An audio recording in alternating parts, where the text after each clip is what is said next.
Reading through the Bible in a year, January 22nd, Genesis 23, Matthew 22, Nehemiah 12, and Acts chapter 22.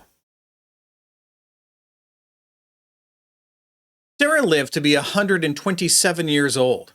She died at Kiriath Arba, that is, Hebron, in the land of Canaan, and Abram went to mourn for Sarah and to weep over her. Then Abraham rose from beside his dead wife and spoke to the Hittites. He said, I am an alien and a stranger among you. Sell me some property for a burial site here so I can bury my dead. Hittites replied to Abraham, Sir, listen to us. You are a mighty prince among us. Bury your dead in the choicest of our tombs. None of us will refuse you his tomb for burying your dead. Then Abraham rose and bowed down before the people of the land, the Hittites. He said to them, If you are willing to let me bury my dead, then listen to me, and intercede with Ephron, the son of Zohar, on my behalf. So he will sell me the cave of Machpelah, which belongs to him and is at the end of his field. Ask him to sell it to me for the full price as a burial site among you. Ephron, the Hittite, was sitting among his people, and he replied to Abraham in the hearing of all the Hittites who had come to the gate of his city, No, my lord. He said, Listen to me. I give you the field, and I give you the cave that is in it. I give it to you in the presence of my people. Bury your dead. Abraham again bowed down before the people of the land, and he said to Ephron in their hearing, Listen to me, if you will. I will pay the price of the field. Accept it from me, so I can bury my dead there. Ephron answered Abraham, Listen to me, my lord. The land is worth 400 shekels of silver, but what is that between me and you? Bury your dead. Abraham agreed to Ephron's terms and weighed out for him the price that he had named in the hearing of the Hittites, 400 shekels of silver, according to the weight current among the merchants. So Ephron's field in Machpelah near Mamre, both the field and the cave that were in it, and all the trees within the borders of the field was deeded to Abraham as his property in the presence of all the Hittites who had come to the gate of the city. Afterward, Abraham buried his wife Sarah in the cave in the field of Machpelah near Mamre, which is at Hebron, in the land of Canaan. So the field and the cave in it were deeded to Abraham by the Hittites as a burial site. Moving on now to Matthew chapter 22.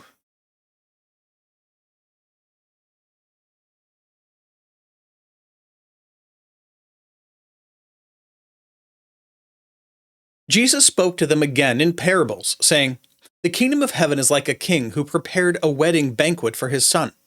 He sent his servants to those who had been invited to the banquet to tell them to come, but they refused to come.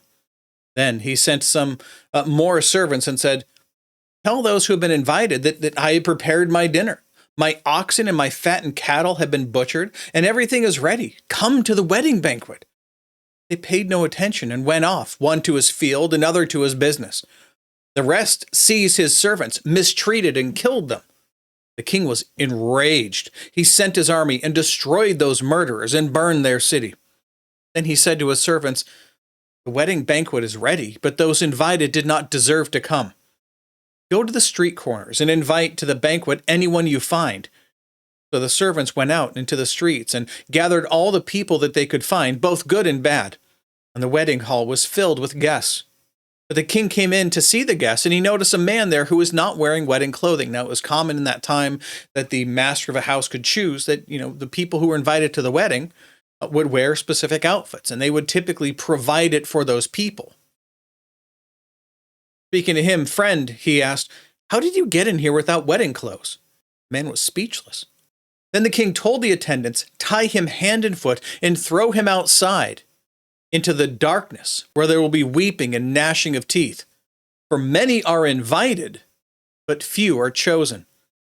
Remember when I was a baby Christian, this was something that I struggled with because I still thought, and I did so for years, many years, that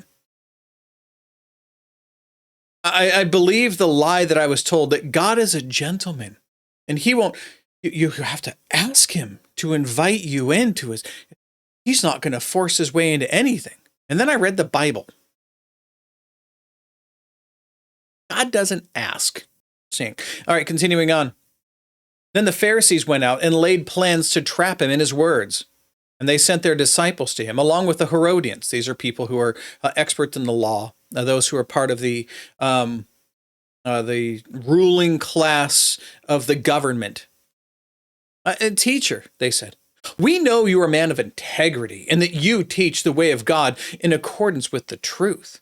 That you aren't swayed by men because you pay no attention to who they are.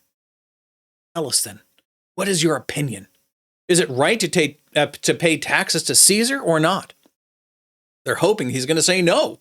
Well, then he can be in trouble with the law and they can come and arrest him. So Jesus, knowing their evil intent, said, you hypocrites, why are you trying to trap me? Show me the coin used for paying the tax. They brought him a denarius. And he asked, whose portrait is this and whose inscription? Caesar's, they replied. Then he said to them, give to Caesar what is Caesar's and to God what is God's. When they heard this, they were amazed. So they left him and went away. Make a whole lot of sense, does it? How is this amazing to them? Jesus not only got to the heart of it, but he gave them a spiritual lesson in the same way. Remember back when we were reading in the beginning of Genesis, who is it that we, human beings, are made in the image of? We're made in the image of God.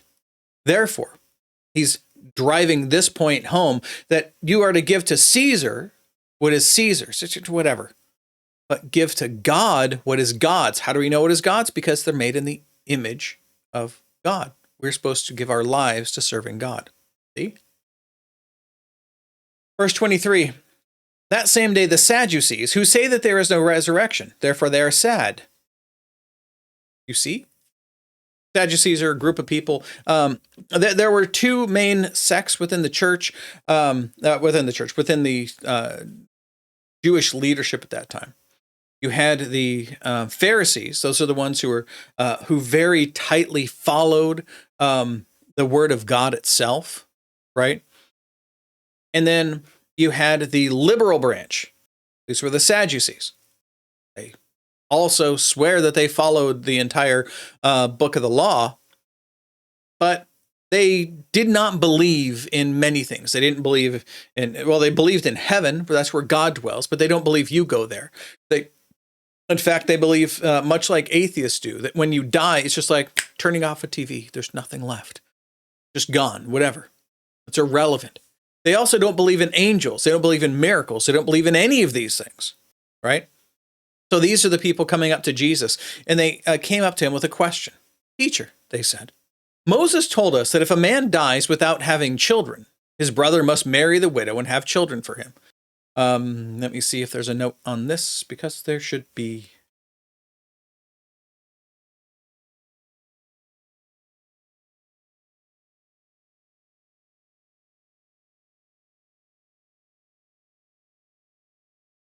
All right, I'm going to go ahead and bring up, I'll read the note here from the ESV Study Bible. So the Sadducees cite Old Testament law of what is later called the levirate marriage, for the brother-in-law, right? In which the surviving brother of a childless deceased man was obligated to marry his sister-in-law in order to provide for her needs and to preserve the deceased brother's family line. The point, right? There we go. That was verse 24. Now on to verse 25. And now there were 7 brothers among us. The first one married and died, and since he had no children, he left his wife to his brother. Well, the same thing happened to the second and the third brother, right on down to the 7th. And finally, the woman died. Yeah, she'd been married to 7 guys. Now then, at the resurrection, whose wife will she be of the 7, since all of them were married to her? Chuckling in the background, like, oh, this is the hardest question. No one can answer this. This is what they're thinking. This must be their number one argument that they have. No one can refute this, right? Jesus replied, you are in error because you do not know the scriptures or the power of God. At the resurrection, people will neither marry nor be given in marriage, They will be like the angels in heaven, meaning complete. We won't need to have a helpmeet, a partner. But about the resurrection of the dead, have you not read what God said to you? I am the God of Abraham, of the God of Isaac, the God of Jacob. He is not the God of the dead, but of the living. The crowds heard this. They were astonished at his teaching. Hearing that, Jesus had silenced even the Sadducees. The Pharisees got together, and one of them, an expert in the law, tested him with this question. Teacher, which is the greatest commandment in the law? Jesus replied, love the Lord your God with all your heart and all your soul and with all your mind. This is the first and greatest commandment. And the second is like it. Love your neighbor as yourself. All the law and the prophets hang on these two commandments. Obviously, the first commandment, that we love the Lord our God with all our heart, soul, mind, and strength, that encapsulates the first three, the first three clearly. And then the second half, 5 through 10, are also entirely encapsulated in love your neighbor as yourself. Because if you love your neighbor as yourself, you're going to take care of them the same way that you would have them take care of you, right? Verse 41, while the Pharisees were gathered together, Jesus asked them, what do you think about the Christ? Whose son is he? Son of David, they replied. Again, the standard statement, right? And he said to them, how is it then that David, speaking by the Spirit, calls him Lord? For he says, quoting here from Psalm 110, verse 1, the Lord said to my Lord, sit at my right hand until I put your enemies under your feet. If David then calls him Lord, how can he be his son? And no one could say a word in reply. From that day on, no one dared to ask him any more questions. Yep. Now, Nehemiah chapter 12.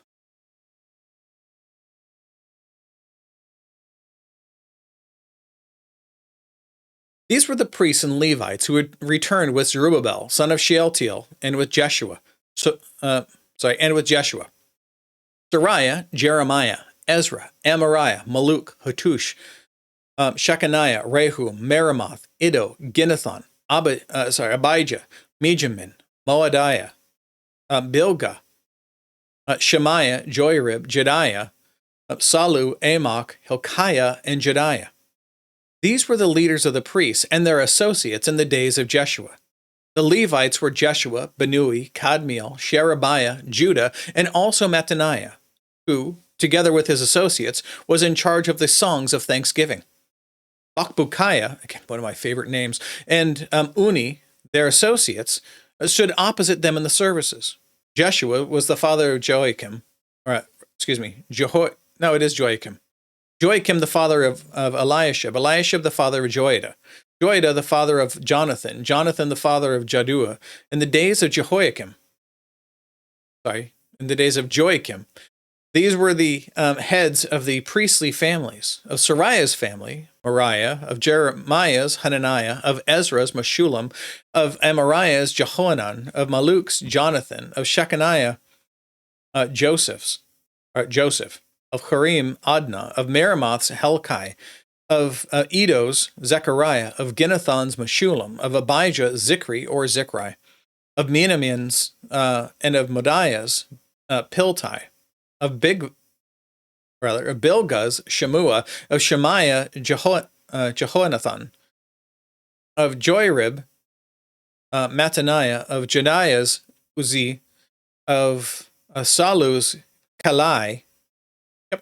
Of Amok's, Aber. Of Hilkiah's, Hashabiah. And of Jediah's, Nethanel. The family heads of the Levites in the days of Eliashib, Joiada, Johanan, and Jaddua, as well as those of the priests, were recorded during the reign of Darius the Persian. The family heads among the descendants of Levi, up to the time of Johanan the son of Eliashib, were recorded in the book of the Annals.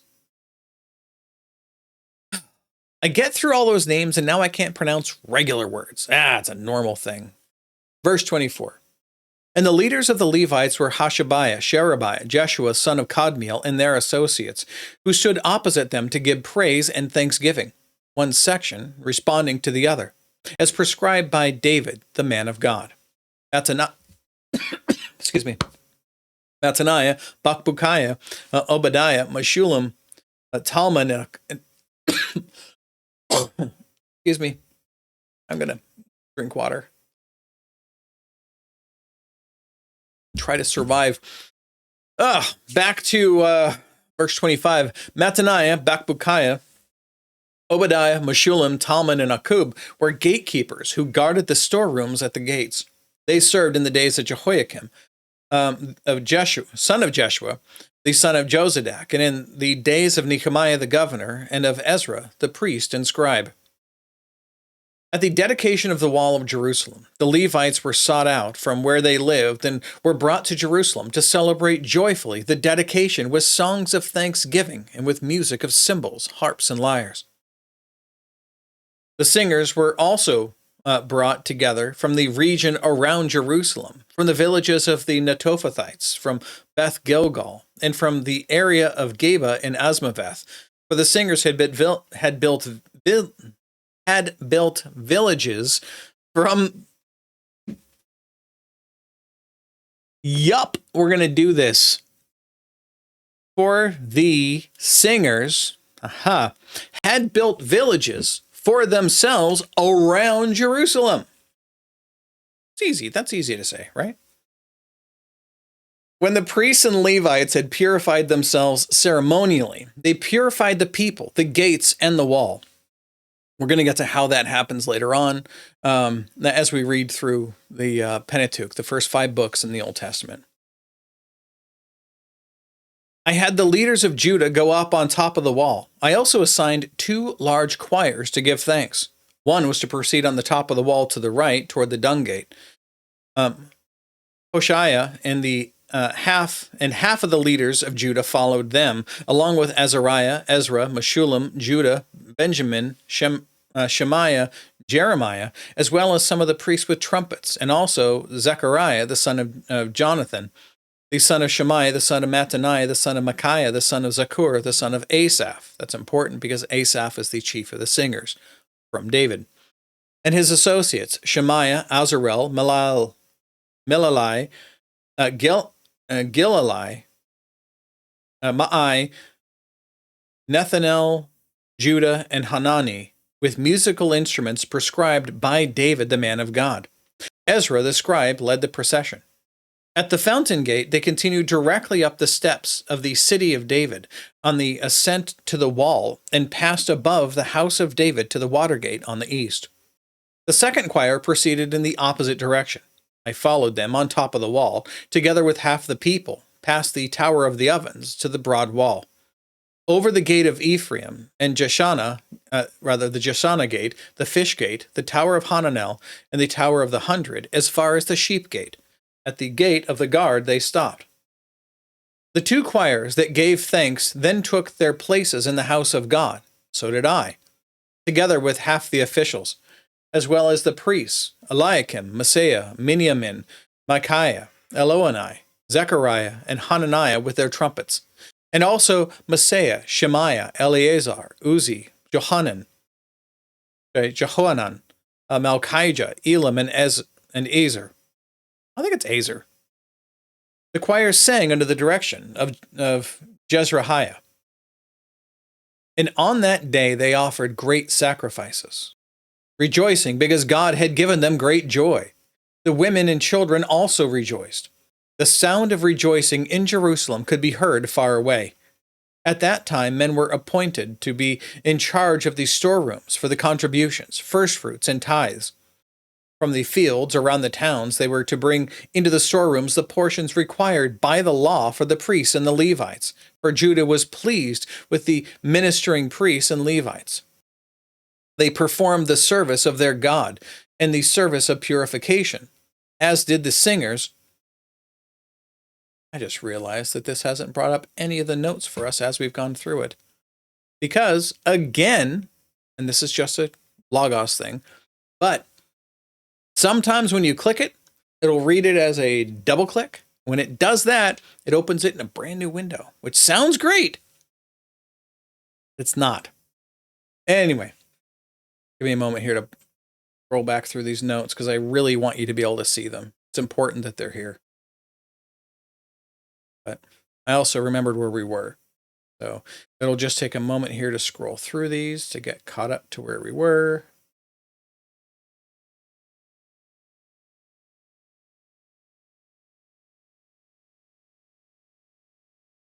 Here we go. Back to verse 45.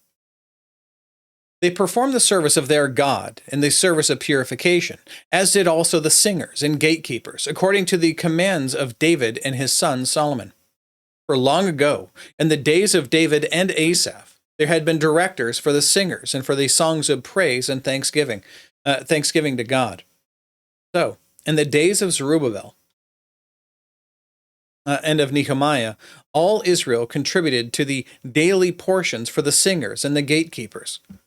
They also set aside the portion for the other Levites, and the Levites set aside the portion for the descendants of Aaron. Including today in Acts 22.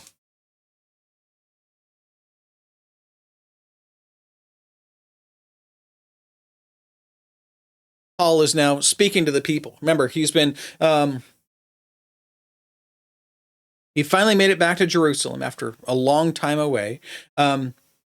The brothers in Jerusalem warned them, saying that everybody is angry with him because they've heard that what he's saying is that everybody should just abandon the law of God. He said, look, you're a Jew. Go into the temple. We've got these guys here who are under a vow. There's a stipulation for people who are under a vow, under a promise to God, that when they've completed that vow, they have to, and normally it's done by shaving your head, right? To show that the vow has been completed. So you go in front of the priest, you shave your head, and then there's a time of purification after that has occurred, and then there's a sacrifice that comes at the end. And they said, go in to the temple, and with these men, shave your heads, and go ahead and pay for them and their purification. This will show everybody that you don't hate Jews. That's basically what it is, right? So he goes in to do this, and it's a 7-day process. And as they're coming to the end of it, some of the people who had been chasing him around from city to city, wherever he's been, saw him in Jerusalem. So when they saw him, they started accusing him in front of the people of all sorts of things. And they had seen him previously with a friend of his who was a Greek, and they're like, he's even brought Gentiles into the temple. Is that true? No. Of course he hadn't. He knows the rules. But they still were using whatever they could to attack him. So that's what we see here. And so Paul is being attacked by the people. They throw him out of the temple, shut the gates of the temple itself, and then all the people are trying to kill him. Well, the centurion, the Roman military representative that is over Jerusalem, hears about this. Hears about a riot happening. He comes racing in with his officers. They immediately stop the crowd from trying to murder him. They pick him up, and everybody's accusing him of different things. And so because the crowd is trying to still get out him to tear him to pieces, they start carting him away.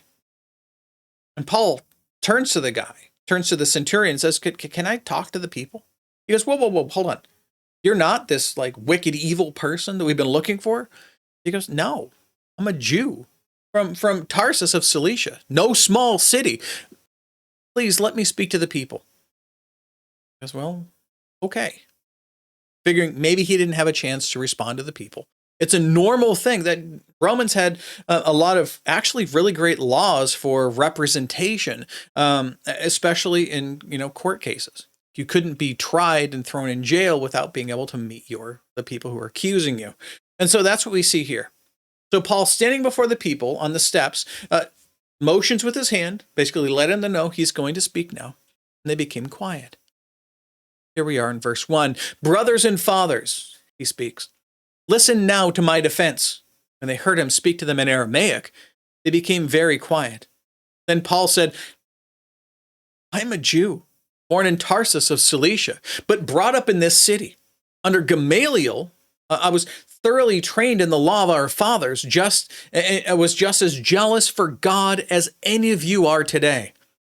I persecuted the followers of this way, or the way. Remember, that's the name that they had for Christianity, to their death, arresting both men and women and throwing them into prison, as also the high priest and all the council can testify. I even obtained letters from them to their brothers in Damascus and went there to bring these people as prisoners to Jerusalem to be punished. About noon, I came near Damascus. Suddenly, a bright light from heaven flashed around me. It's already the brightest, hottest part of the day, and a brighter light appears. I fell to the ground and heard a voice say to me, 'Saul, Saul, why are you persecuting me?' 'Who are you, Lord?' I asked. 'I am Jesus of Nazareth, whom you are persecuting,' he replied. My companions saw the light, but they did not understand the voice of him who was speaking to me. 'What shall I do, Lord?' I asked. 'Get up,' the Lord said, 'and go to Damascus. There you will be told all that you have been assigned to do.' My companions led me by the hand into Damascus, because the brilliance of the light had blinded me. A man named Ananias came to me.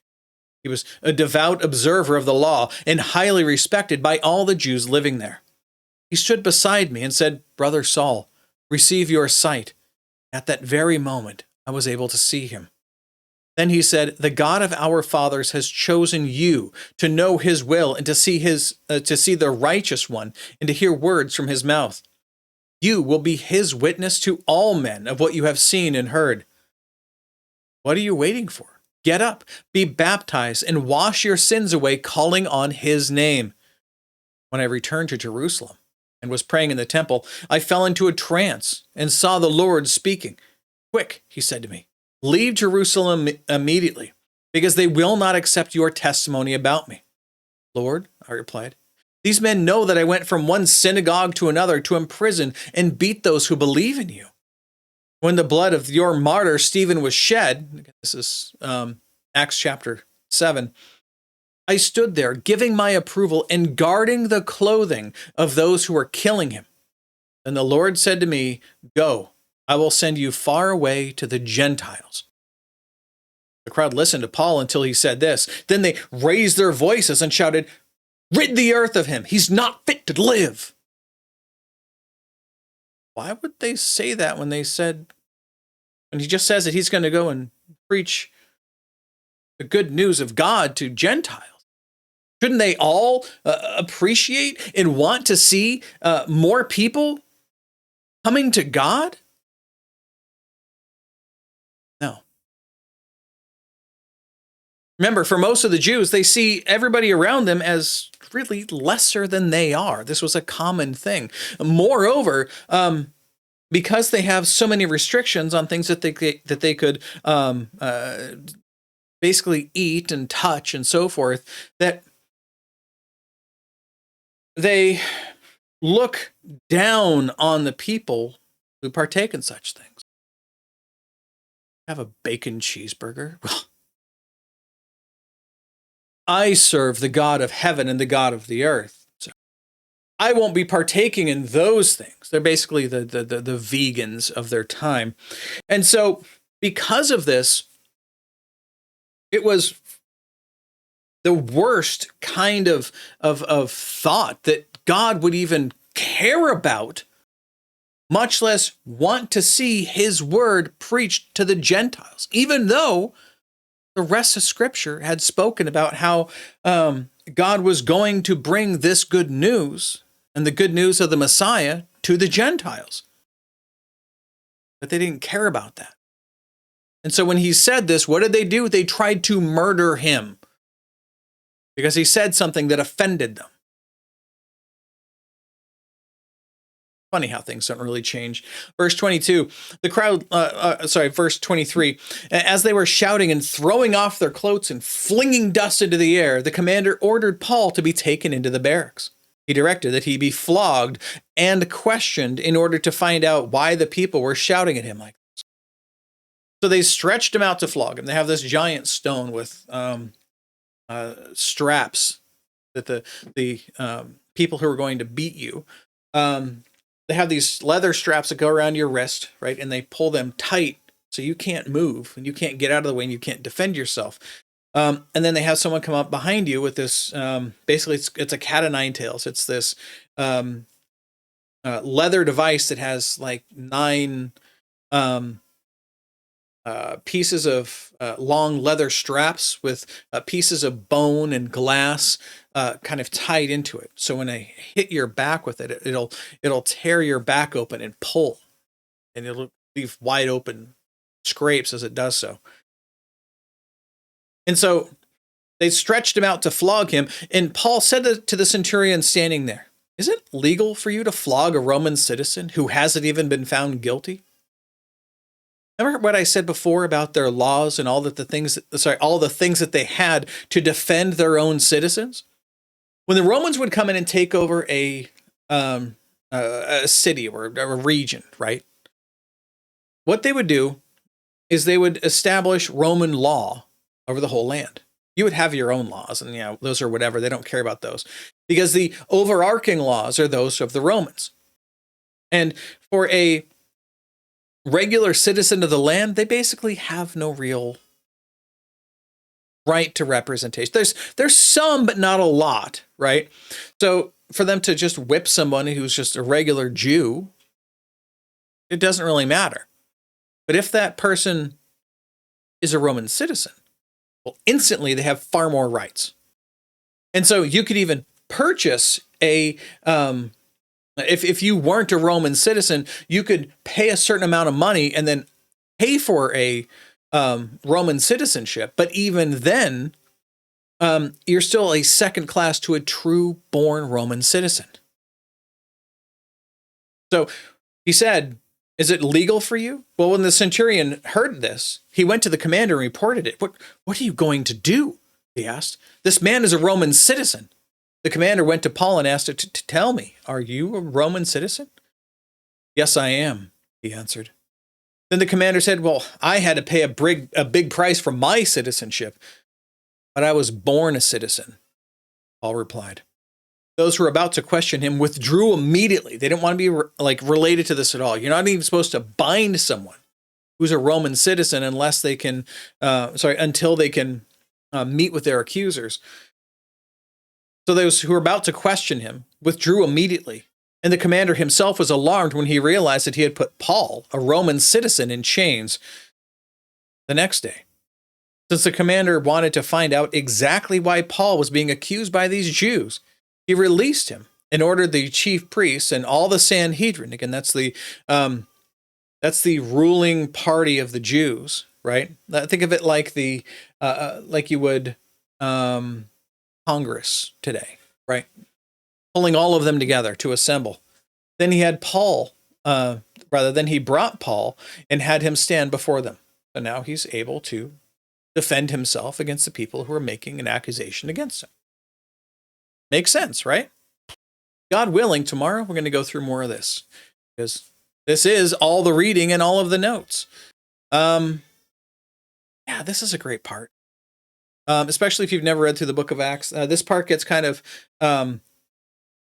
fast as we go through these next few chapters. He's in and out of prison. He's there's a journey, right? A long journey that takes place as they continue on where they go afterward. But Paul is left in prison for years during this time.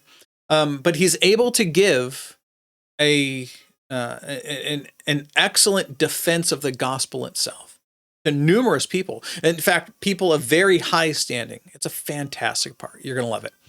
All right, but that said, that is all the reading and the notes, and God willing, we'll be back tomorrow. Behold the word of the Lord.